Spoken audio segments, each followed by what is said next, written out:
Hello, magandang araw. Ngayon po ay magluluto na naman tayo ng takway. At ayan po, nahimay-himay ko na. Lalagyan po natin ito ng kamyas.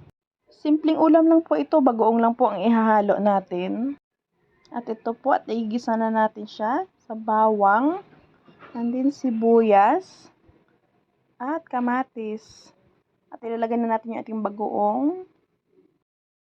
At iginisa-gisa ko nga lang po muna sandali. Nilagay ko na rin po yung shrimp cubes natin. At nilagay ko na rin yung takway. Hindi ko alam kung anong tawag po yan sa Tagalog eh. Pero sa Ilonggo po, takway po ang tawag sa amin yan. Nilagyan ko na rin ng oyster sauce. And then paminta. Pamintang buo po nilagay ko dyan. At nilagyan ko na rin ng tubig, isang baso. At inilagay ko na rin po yung kamyas natin.